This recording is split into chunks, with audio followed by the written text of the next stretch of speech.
They don't get it. The dump divers in the WNBA, they just don't get it. I don't understand why this concept is so difficult to grasp.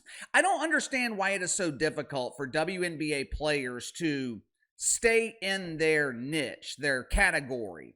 How many times have you seen me making videos talking about the New York Stock Exchange? How many times has Uncle KC given you investment advice?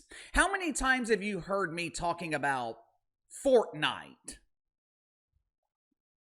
It never happens. I don't build forts, and I damn sure don't build forts at night because I'm a grown-up. So I don't understand why it is so difficult for pretend basketball players to remain focused on the fantasy of pretend basketball. And look.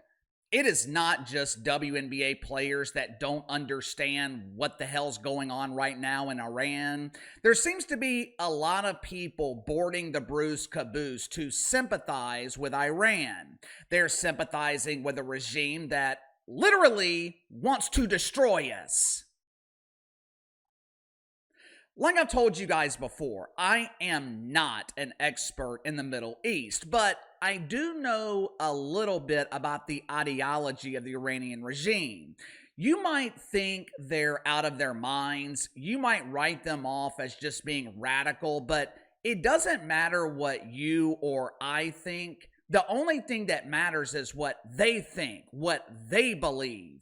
Yesterday, I had someone tell me they've been saying Iran will have a nuclear weapon for the last 25 years. It will probably never happen. There is no need to start another war over this. Key word, probably. You see, that's not good enough. For starters, I highly doubt there's going to be an actual war, mainly because the vast majority of countries on Earth, they don't want Iran to have nuclear weapons. Why? Because they know they're likely to use them. This is not China that we're talking about. This isn't Vlad Putin in Russia or Kim the Jong-un in North Korea. Those assholes have had nuclear weapons for decades, but they've never used them. And the reason they've never used them, mutually assured destruction. Vlad Putin might be a supreme asshole, but he wants to be a living supreme asshole. President Putin knows if he uses a nuclear weapon, there's going to be retaliation. Simply put, he doesn't want to die. This doesn't apply to the regime in Iran. Again, it doesn't matter what we believe. The only thing that matters is what they believe. And they believe it is their responsibility to hasten the return of the 12th Imam. How do they do that? Wash the world in blood. What is one of the easiest ways to accomplish that mission? Nuclear weapons. But KC, Iran is thousands of miles away from us. They're no threat to us here in America. Oh, yeah? Correct me if I'm wrong here. Over the last 4 years, I seem to remember this invite-only party happening at the southern border. Everyone was invited except Border Patrol agents. Our former fearless leader, Johnny B. Biden, and his pretend vice president, Colin Kaepernick, they were inviting everyone in the world to America, no questions asked. No documentation required. Hell, we didn't even need your name. Matter of fact, you're also allowed to change your gender at the border. You don't think there's a chance, even if it's a small chance, that the Iranian regime snuck people across the border? I don't know about you guys, but that's not a risk I'm willing to take. Do I want another war? Absolutely not. But I can at least understand why the Trumper did what he did. Unfortunately, logic, understanding, those are as uncommon in the WNBA dump as made dunks. According to Natasha Cloud, the starting point guard for the New York Equality and someone who also claims to be a leader, The guard of the equality decided to lead by following everyone else.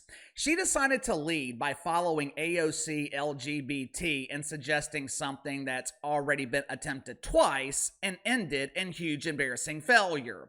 According to Natasha Cloud, the Trumper decimating Iranian nuclear facilities is a serious violation of the woke commandments, and the punishment is impeachment. Make sure to like and subscribe. You can follow me on Twitter at KC_BTL84. Link to the second channel is in the description below. Later today on the second channel, going to be talking about Bengals wide receiver Ja'Marr Chase being harassed on a flight for refusing to sign an autograph. I know some of you guys disagreed with me the other day when I criticized grown men for acting like children and begging for autographs, but this situation with Ja'Marr Chase and what happened to LeBron James in New York City this weekend, this is exactly what I was talking about. So if you haven't already, click the link in the description, subscribe to the second channel.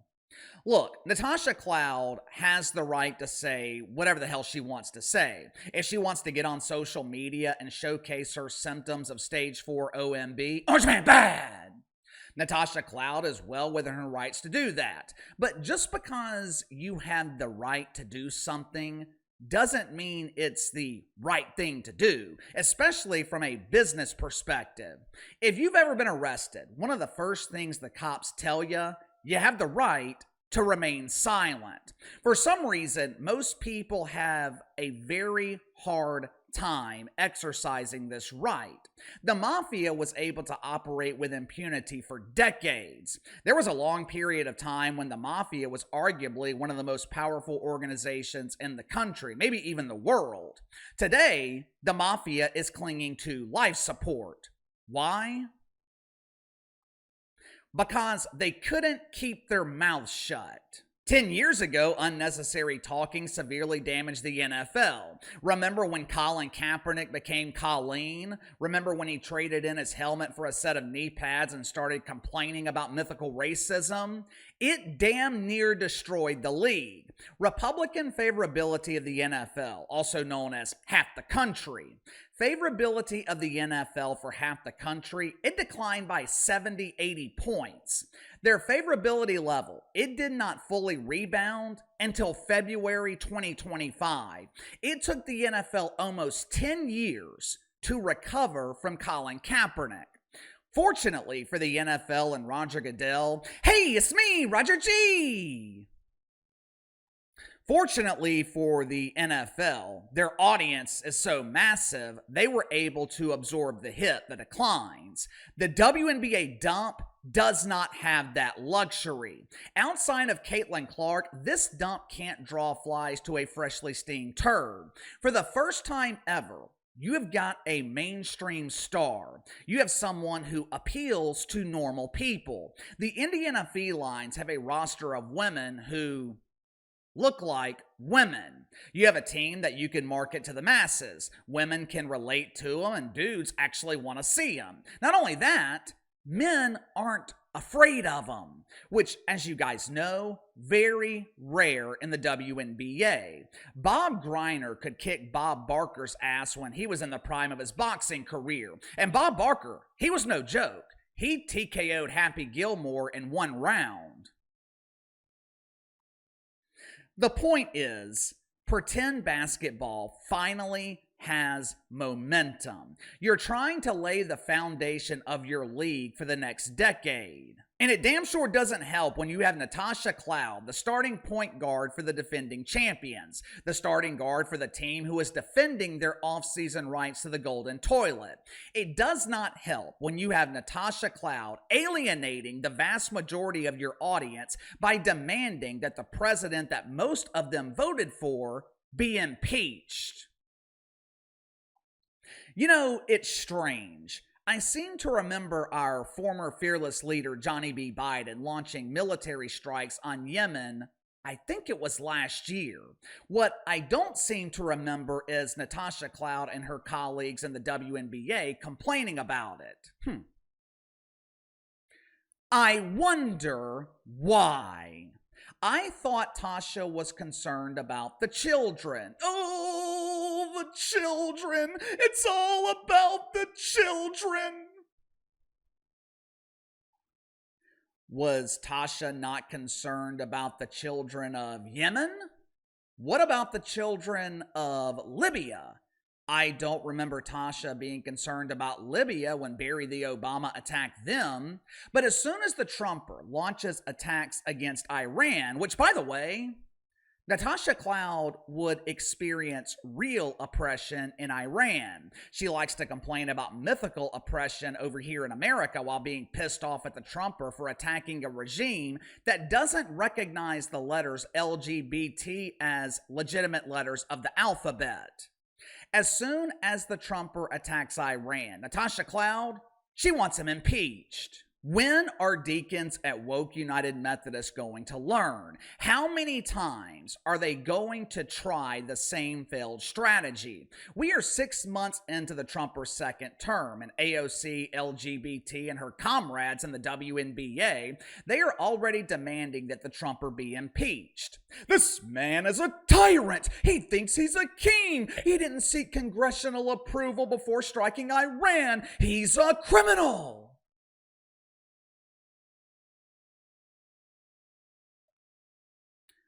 First of all, he did not need congressional approval to strike Iran. He wasn't declaring war. He was implementing a preemptive strike. You know, kind of like John Biden did last year. Not to mention the fact that this was a surprise attack. Keyword, surprise. And seeking congressional approval would ruin that surprise. Plus, have you seen who's in Congress? What did you expect Trump to do? Call AOC? Call Jazz Crockett?